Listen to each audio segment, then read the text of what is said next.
Hi. This is Formula Finn, and today marks a piece of Formula One history. On this day in 1977, a small, determined team entered the Spanish Grand Prix, the very first race for Williams Grand Prix engineering. No one could have predicted that it would one day become one of the most successful teams the sport has ever seen. But before the glory came the grit. Frank Williams' first team, Frank Williams Racing Cars, debuted in 1969.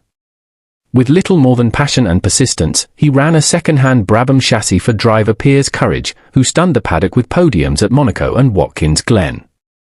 The momentum came crashing down in 1970 when Courage was killed at Zandvoort.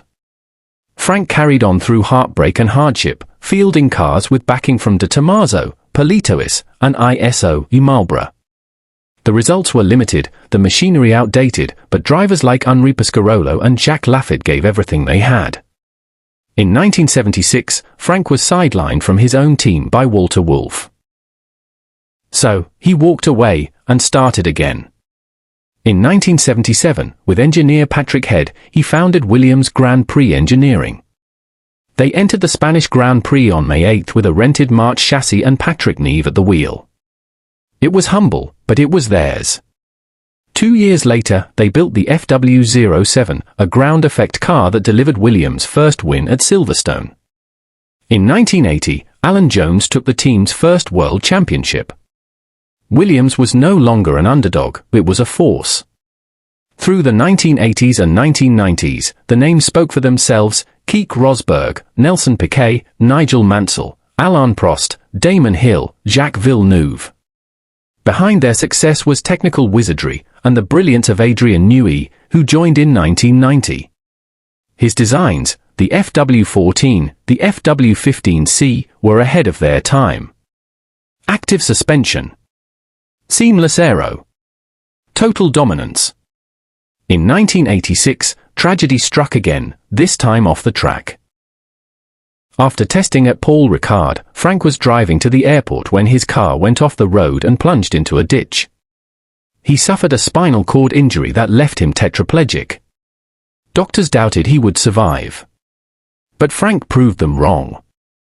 Within weeks, he was back, in a wheelchair, yes, but still in command.